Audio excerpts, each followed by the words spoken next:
Let me ask you a question, and I want you to be dead honest with yourself. How much of your life are you missing right now because you are paralyzed by the fear of what might happen tomorrow? You sit there, exhausted. You lay in bed, staring at the ceiling, playing out 100 different disaster scenarios in your head.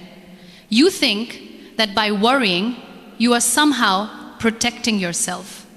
You believe the myth that if you just stress enough, if you just anticipate every single thing that could possibly go wrong, you can control the outcome.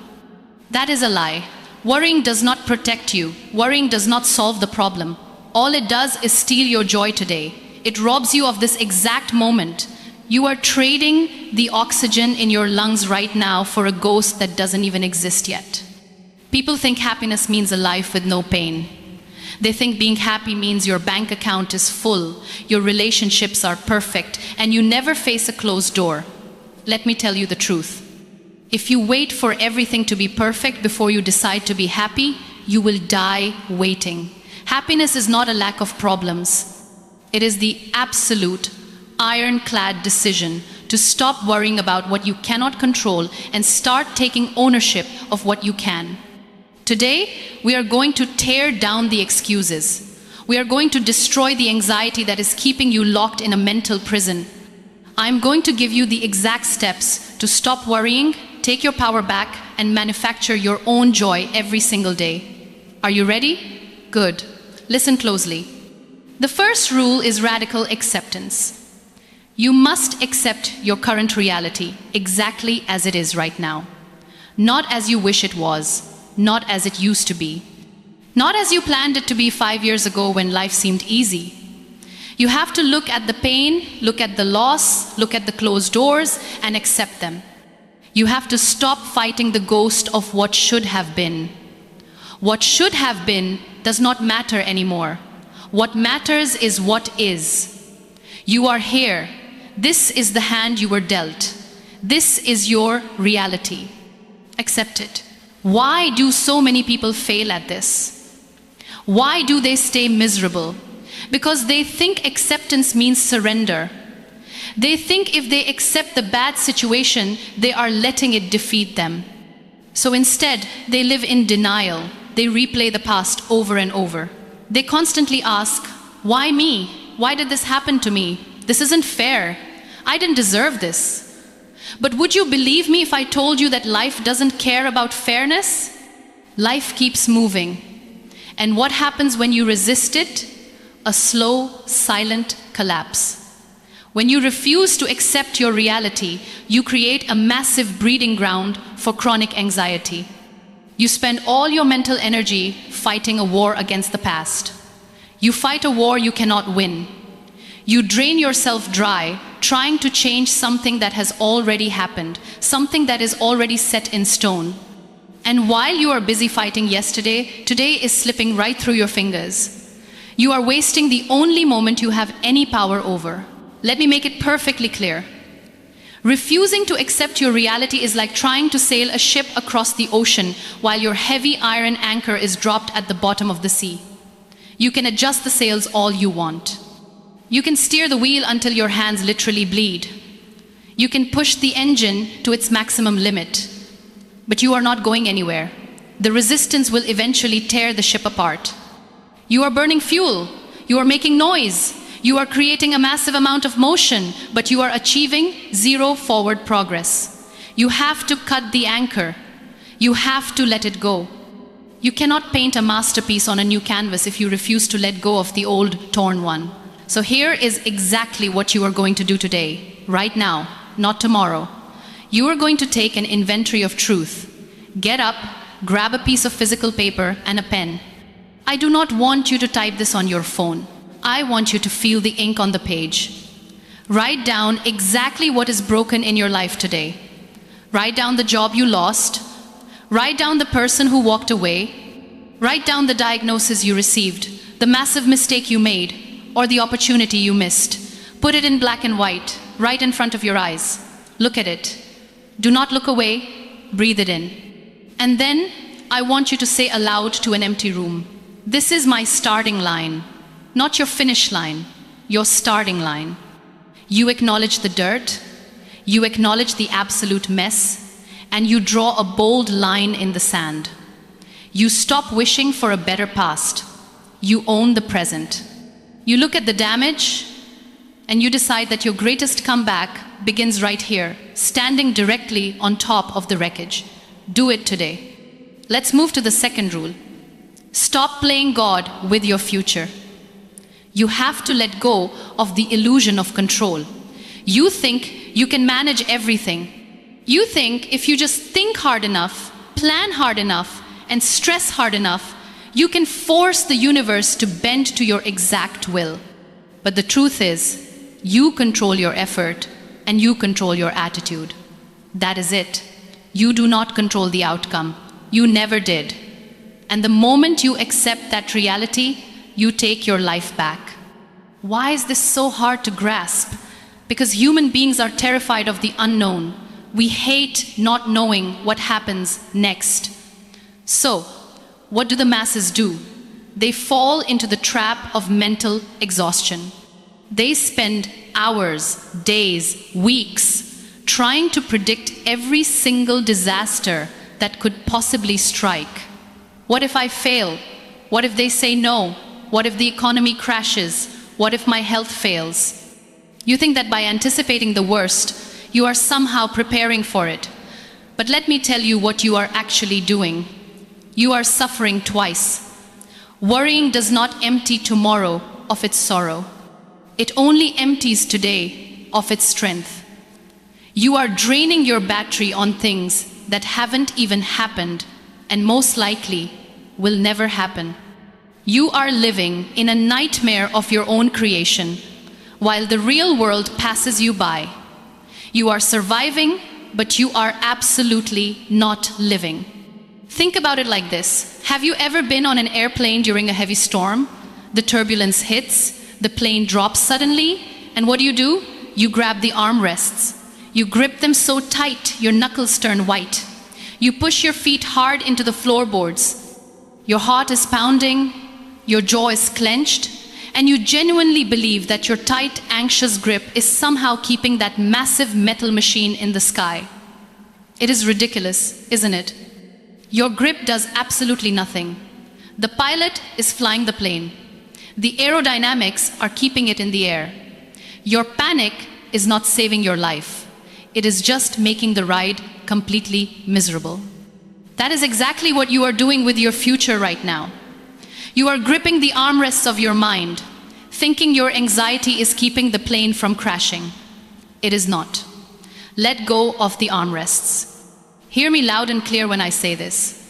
Your anxiety is just your ego screaming that it knows better than the universe. So, how do we break this cycle? How do we stop gripping the armrests and start breathing again? You are going to implement the 2-4-hour box. Tonight, before your head hits the pillow, I want you to take a small cardboard box, a jar, or a container. Take a stack of sticky notes. I want you to physically write down every single fear, every hypothetical disaster, every scenario you are trying to control about tomorrow. Write down the meeting you are dreading. Write down the bill you are stressing over. Write down the conversation you are terrified to have. Fold them up. Drop them into that box. Close the lid tightly. And you tell yourself out loud, I refuse to open this box until the sun comes up. You give your brain permission to clock out. You put the fears in a physical prison so they cannot roam free in your mind while you sleep. You wake up, you handle the work that is right in front of your hands, and you leave the unchangeable future in the box. Start today. The third rule is about taking back your power. You must violently cut off the need for external validation. You have to stop caring about what other people think. Let them talk while you build. Let them gossip while you grow. Let them doubt you while you do the work. Why are you so obsessed with their approval? Why do you need them to pat you on the back before you take a single step forward? You do not need their permission to be great. Not for them, not for the world, but for you. You do not need their validation, and you certainly do not need their applause. This is where so many of you get trapped. The trap is people-pleasing, and it is a silent, creeping death. You shrink your own potential just to fit into someone else's tiny comfort zone. You compromise your values, you hide your ambition, and you water down your dreams because you are absolutely terrified someone might call you crazy or selfish. You want everyone to like you. But at what cost? At the cost of your own daily happiness? When you live to please others, you slowly lose yourself. You become a hollow shell of who you were meant to be, acting out a script written by people who do not even care about you. People are too busy fighting their own battles to truly worry about yours, yet you let their passing opinions dictate your entire reality. You let their whispers become your chains. Think about how insane this behavior actually is. Living for the approval of others is exactly like sitting in the driver's seat of a fast car, turning around and handing the steering wheel over to a blindfolded stranger sitting in the back seat. You are the one in the front. You are the one who will crash. You are the one who will suffer the permanent consequences. Yet, you are letting someone who cannot even see the road dictate exactly where you go. Why? Because you don't want to offend them? Because you want them to feel important? Take the wheel back. They do not know your destination. And they do not have to live with regret when you crash. Listen to me very carefully right now. Let this truth sink deep into your bones. If you live for their applause, you will die by their silence. If your motivation, your happiness, and your self-worth rely on them clapping for you, you will completely collapse the second they stop looking. So, how do we break these chains? We execute the zero explanation rule. Today, I want you to make one specific decision purely for yourself. Just one. It could be saying no to an event you secretly hate. It could be starting a project they told you was a waste of time. It could be ending a habit you only kept to fit in. Make the decision, and here is the most crucial part. You refuse to explain it. You refuse to justify it. You offer zero apologies and zero excuses. When they ask why, you look them dead in the eye and say, "Because I decided to." That is it. End of conversation. You reclaim your autonomy. You stop begging for them to understand, because they never will. Stop explaining yourself to people who are committed to misunderstanding you. Start living for you, not for them, for you. Do it today. Let's get into the fourth rule. It is simple, but it is brutal. You must stop comparing your life to everyone else's. Your timeline is your own. You have to stop measuring your chapter 1 against someone else's chapter 20. You look at where they are, you look at where you are, and you immediately declare yourself a failure. Why? Because you are operating on a broken clock. You are judging your raw, messy, behind-the-scenes reality against their polished, perfected, and highly edited highlight reel. Why do you do this? Why do the masses willingly walk right into this trap every single day? Because society has addicted you to the toxic cycle of observation instead of action. You wake up, you blindly grab your phone, and before your feet even hit the bedroom floor, you are scrolling. You see the promotions, you see the new cars, you see the flawless relationships and the massive financial milestones. And what happens inside your head?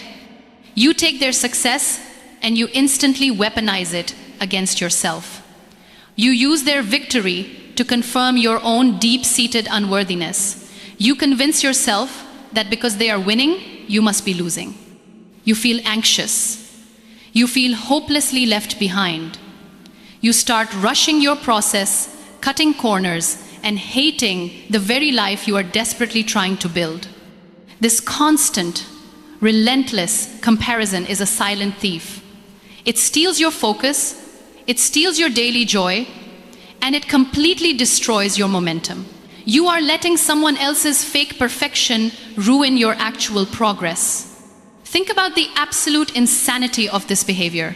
Imagine you are running a grueling marathon. The starting gun goes off, and you begin to run. But instead of looking straight ahead at your own path, instead of focusing on your own breathing, your own stride, and your own endurance, you turn your head.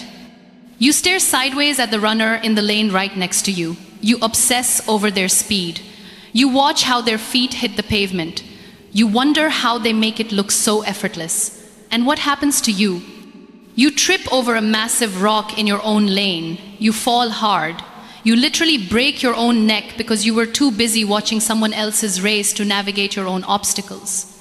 You cannot run forward while constantly looking sideways. It is physically and psychologically impossible. Listen to me. Let this truth hit you exactly where it needs to. Envy is a direct insult to your own potential. Every single minute you spend jealousy of someone else's life is a minute you stole from building your own. So, how do you cure this sickness? How do you force your eyes forward? You execute the 48-hour blindfold. Starting the second you finish this video, I want you to go entirely dark. A complete, ruthless cutoff from all social media and all external success metrics for exactly 2 days. Delete the apps off your phone. Do not check who got promoted. Do not check who went on a luxury vacation. Do not look at what anyone else is doing. You put the blindfold on and you look only at your own 2 hands. You look at what you are building. You focus entirely on your own breathing, your own work, and your own physical environment. For 48 hours, the only person you are allowed to compete with, the only person you are allowed to judge yourself against, is the person you were yesterday. Cut the noise. Stop looking sideways. Run your own race. Start today. Let's talk about the 5th rule, gratitude. But not the soft, weak version of gratitude they sell you in self-help books. I'm talking about radical, aggressive gratitude in the dark. The core rule is this: gratitude is not a polite thank you note you write when life is going perfectly. Gratitude is the weapon you draw when absolutely everything around you is falling apart. You don't just use gratitude when the sun is shining and your bank account is full. You use it to violently cut through the thickest, blackest fog of your life to find your way out. The trap that the masses fall into is conditional happiness. You sit there, crossing your arms, waiting for the storm to pass before you decide to be thankful. You tell yourself, I will be happy when the debt is paid off. I will be happy when the physical pain goes away. I will be thankful when my life looks the way I planned it. Do you know what you are doing? You are actively training your brain to become a professional at spotting misery. When you withhold gratitude until things are perfect, you hardwire your mind to only recognize what is missing, what is broken, and what is unfair. You become entirely blind to the oxygen in your lungs. You let the darkness completely consume you because you stubbornly refuse to turn on the single flashlight you have in your hand. You wait for conditions to be perfect. Conditions will never be perfect. Think about how incredibly ungrateful human nature can be. Waiting for perfect conditions to be thankful is exactly like a man who has been crawling through a scorching, brutal desert for 3 days. His lips are bleeding. His body is shutting down. He is literally dying of thirst. Suddenly, he finds a clear, cold glass of water sitting right in front of him in the sand.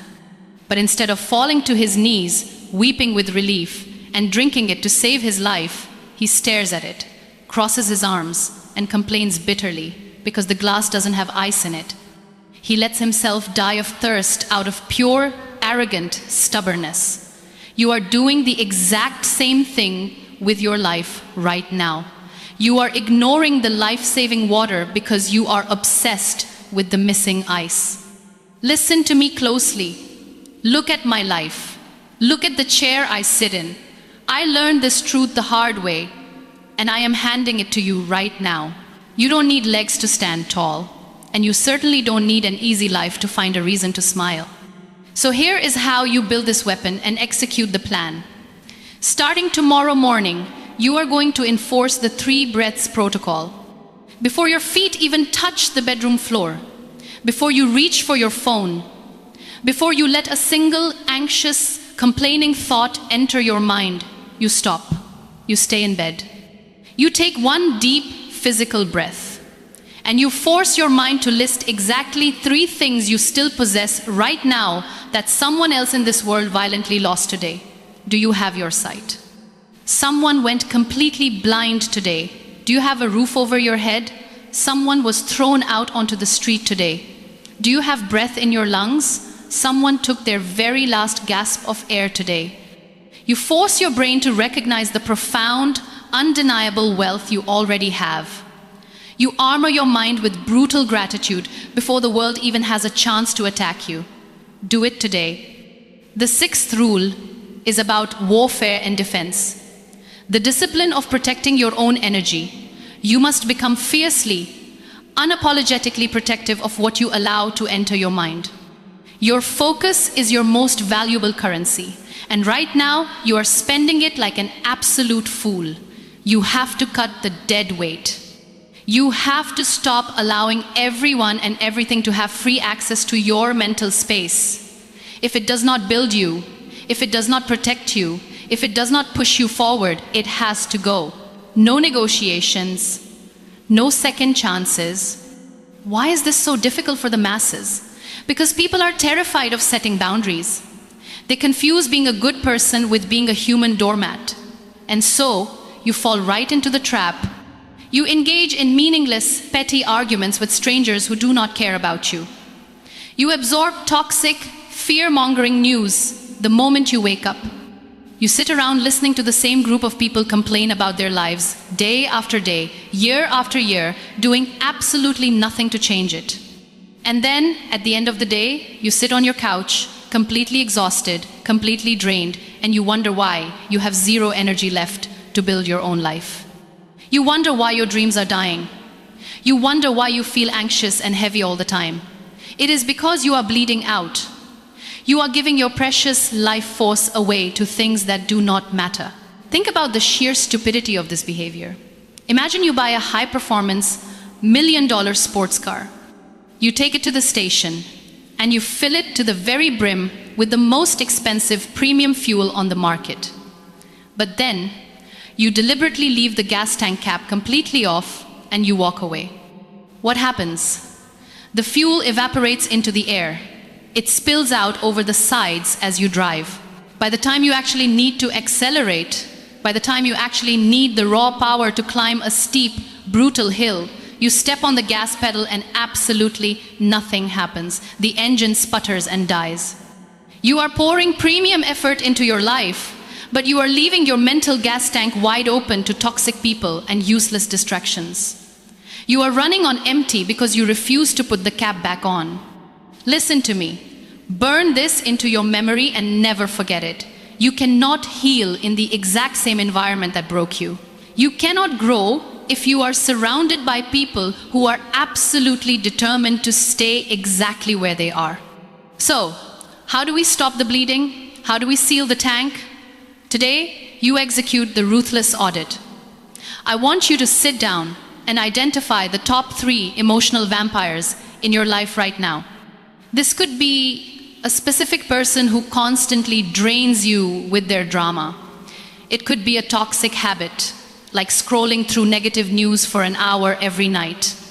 It could be a social media app that consistently makes you feel miserable. Identify those 3 vampires. And today, you execute a hard, uncompromising boundary. You mute the words, you delete the app, you look that person in the eye and you say, I do not have the capacity for this conversation right now. You shut the door, you lock it, and you walk away. You protect your peace as if your actual life depends on it. Because let me tell you something, your future absolutely does. Start today. We have arrived at the final rule, the 7th and most critical rule of all. Let this one sink deep into your mind. Happiness is not a mood, it is a muscle. You do not just wake up, roll out of bed, and magically hope to feel good today. You do not stumble into joy by accident. You have to manufacture it. You have to create it through deliberate, aggressive action.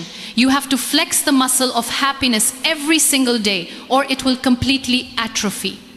But what do the masses do? What is the fatal trap that keeps people absolutely miserable for decades? Passive waiting.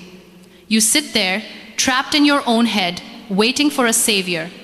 You wait for someone else to text you, to fix your problems, to apologize, to hand you a perfectly wrapped box of joy. You treat happiness as if it is something that happens to you, rather than something you create. Why do you do this? Because it is comfortable. It is so much easier to blame the world for being cold and dark than to get up off your feet and spark a flame yourself.